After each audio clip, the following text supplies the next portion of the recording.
Sir एक question ये है कि बच्चे पूछते हैं सर बहुत आराम से डिस्ट्रैक्ट हो जाता हूँ।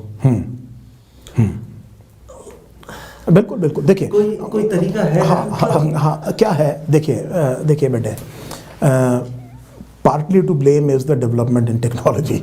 जिस टेक्नोलॉजी को मैं अभी पीछे बहुत प्रेज कर रहा था, उसका एक ये flip side of the same coin है। तो कहने का मतलब ये है कि एक छोटी सी बात मैं आपको बता रहा हूँ। से फॉर एग्जांपल नेटफ्लिक्स है आजकल, और प्राइम है, और अब जियो टीवी है, और 200-300 Mbps की स्पीड्स हैं, है ना, वर्चुअल टीवी है, केबल भी है। तो there are so many things that actually attract us. अब समस्या ये है कि डिसिप्लिन इज़ समथिंग, डिसिप्लिन की मेरी डेफिनेशन ये है कि आप कोई ऐसा काम करें जो आपको पसंद नहीं है। तो आपको इस डिस्ट्रैक्शन से अपने आप को हटाना होगा। ये कॉन्शियस एफर्ट होगा, ये टेक्नोलॉजी का स्लेव नहीं बनना है, आपने इसको मास्टर करना है। पहली चीज़, किसी भी कीमत पर make it an issue that this is my life at stake. ये अगले 3 से 4 महीने मैं अपने पास टेलीफोन भी वो रखूँगा कि अगर मैं बाहर जा रहा हूँ, आ रहा हूँ, तो घर वालों को केवल ये कन्वे कर सकूँ कि मैं कहाँ पर हूँ। दूसरी चीज़, मेरे फ़ोन पर वही ऐप होगा जो कि मेरे एजुकेशन में मदद कर रहा है। एक बात सोच लीजिए, एजुकेशन में भी 25 तरह के ऐप्स हैं आपके पास में, और मैंने देखा है लोगों को 2-2 मिनट एक से निकल के दूसरी साइट पे, दूसरी से निकल के तीसरी साइट पे। डिसाइड कीजिए वो कौन सा ऑनलाइन प्लेटफॉर्म है जो आपको सबसे ज़्यादा मदद कर रहा है, और केवल उसी को अपने उसमें छोड़िए ऐप के ऊपर। ठीक है, आप बात समझने की कोशिश कीजिए, आप बहुत ज़्यादा इसको करने की कोशिश नहीं है। और दूसरी चीज़ ये समझिए कि हर एक चीज़ की तैयारी होती है। तो फॉर एग्जांपल, जब हम स्लीप हाइजीन की बात करते हैं, मैं थोड़ा सा मेडिसिन की बात करता हूँ, तो कुछ लोगों को जिनको इंसोम्निया की प्रॉब्लम होती है, तो हम उनसे कहते हैं स्लीप हाइजीन लीजिए। तो स्लीप हाइजीन का मतलब क्या होता है कि सोने के टाइम से पहले थोड़ा सा अपने जो कमरे की जो LED लाइट्स हैं उनको बंद कीजिए। LED लाइट्स जो ब्लू लाइट इमिट करता है, उससे बढ़िया वो जो पुराना बल्ब होता था ट्रेडिशनल, वो लगाइए। और उसके बाद में, ताकि आपके पीनियल ग्लैंड को पता चले अंधेरा हो गया है। फिर उसके बाद में हम ये कहते थे थोड़ा सा सूदिंग म्यूजिक सुनिए, टेक अ वार्म बाथ, एक ल्यूक वार्म वाटर से बात लीजिए, थोड़ा सा पैर को पानी में डालिए, और उसके बाद में आप जो है क्या कहते हैं, थोड़ा सा दूध पी सकते हैं। And go to the bed only for sleep. Bed is only for sleep, ये अपने दिमाग को बताइए। आप देखिए, इससे बहुत लोगों की प्रॉब्लम सॉल्व होती है, उनको दवाइयों की जरूरत नहीं पड़ती। अब यही बात मैं माहौल की बात कर रहा हूं। जब आप स्टडी करने जाते हैं तो create an aura, there must be a routine before it.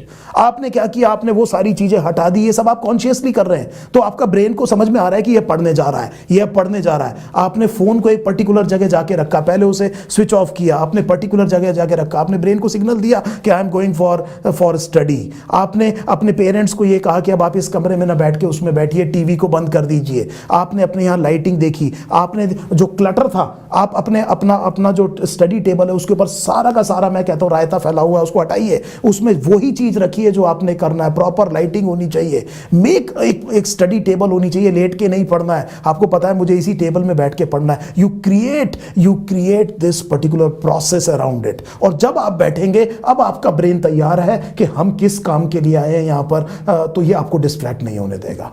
Believe me, इसको आप आजमा के देखिए, मुझे फीडबैक भी दीजिएगा इसका। मैं आपको ये बता रहा हूँ कि ये डिस्ट्रैक्शन और ये सेल्फ कंट्रोल, मैं किसी भी चीज का आंसर, दिमाग में ये सोच लीजिए कि मैंने दिन में एक टाइम रख देना है जिसमें मेरे को अपना मोबाइल फोन चेक करना है, और मैं लोगों के आंसर केवल 6 बजे से फॉर एग्जांपल 6:15 बजे के बीच में दूंगा। उससे पहले कोई भी जना मुझे कोई भी मैसेज कर रहा है, इट इज नॉट इंपेरेटिव कि मैं अभी उसका जवाब दूं। ये फोन मैंने अपनी सहूलियत के लिए खरीदा है, दूसरे के लिए नहीं खरीदा है कि उसका जब मन करे वो मेरे को परेशान कर दे। ये डिसिप्लिन अपने अंदर लाइए, अब देखिए कि आपकी कैपेबिलिटी कितनी ज्यादा सुधर के आती है।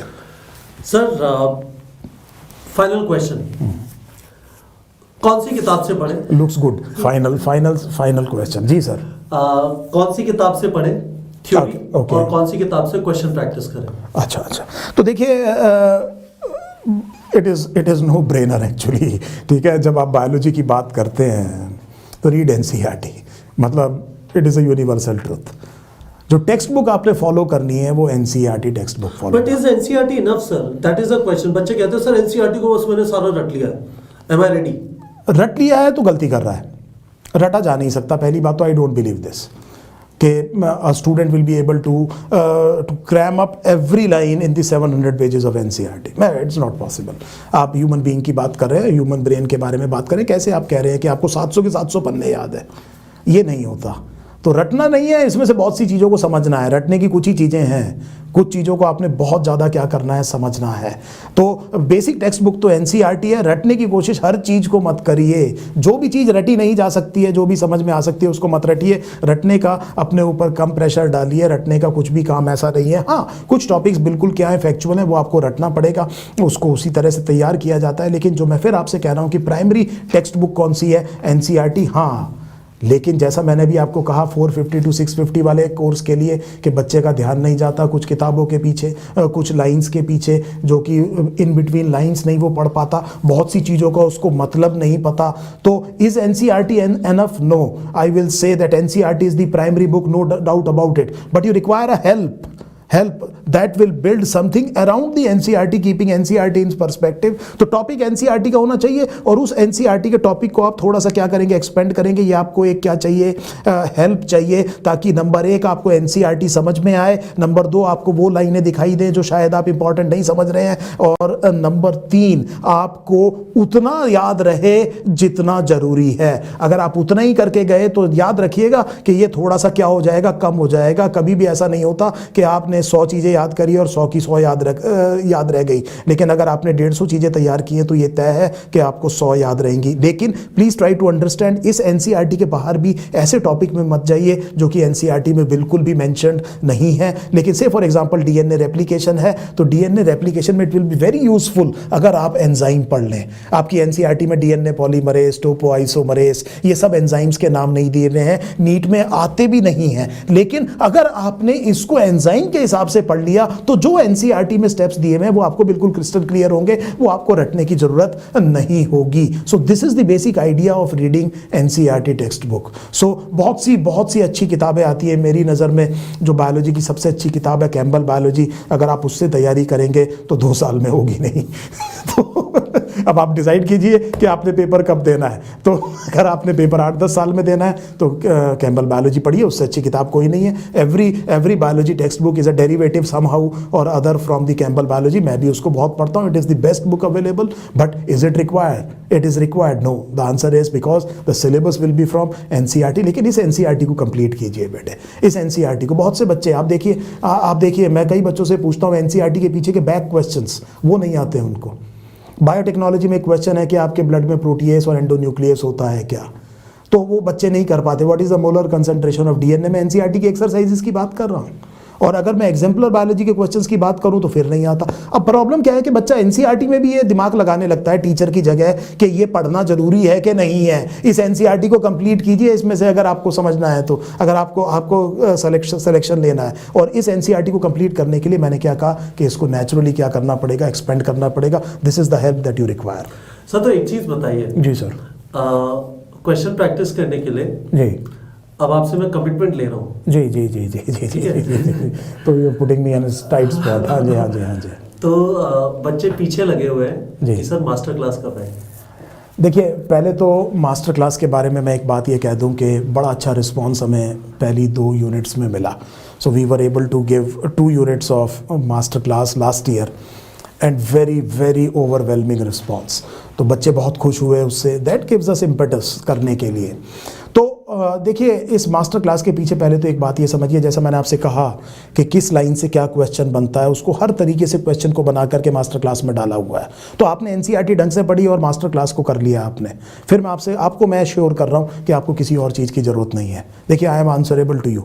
जिस दिन एग्जाम के बाद आप मेरे से आके कहेंगे सर ऐसा नहीं हुआ, तो मैं जो एक बहुत बड़ी कमिटमेंट आपके साथ कर रहा हूँ वो ये है कि आपने एनसीईआरटी ढंग से पढ़ी है, उसको अच्छे से समझ लिया है, और उसके ऊपर जितने क्वेश्चन बन सकते हैं वो हमने मास्टर क्लास में डाले हैं। तो मुझे नहीं लगता कि आपको किसी और चीज़ की ज़रूरत है। और एक और बात ध्यान रखिए कि इसमें जो फॉर्मेट है, again why I got associated with NEET prep platform, this was the idea of the NEET prep team कि सर इसको हम ऑडियो डालते हैं। और ये जो ऑडियो वाला कंसेप्ट है ये बड़ा बड़ा बड़ा अमेजिंग है, बड़ा अमेजिंग है। आपको ऐसा लगता है कि कोई टीचर ही आपको पढ़ा रहा है। और ऑडियो में एक और चीज़ देखेंगे आप इस क्वेश्चन में कि उस क्वेश्चन से रिलेटेड और भी जितने क्वेश्चन है, तो अगर आपको मास्टर क्लास में किसी क्वेश्चन का आंसर आता भी है, मान लीजिए एक क्वेश्चन आपने देखा और उसमें आपको पता लगा आंसर बी है और बी ही है आंसर, तो भी उसका ऑडियो सुनिए। पता नहीं मैंने उसके अंदर क्या क्या चीज़ें क्या कर रखी है, एक्सप्लेन की हुई है। तो वो अगर मान लीजिए 100 क्वेश्चन है तो उसको जब हम एक्सप्लेन कर रहे हैं तो हो सकता है वो 300-400 क्वेश्चंस बन जाते हो। This is how it should be red.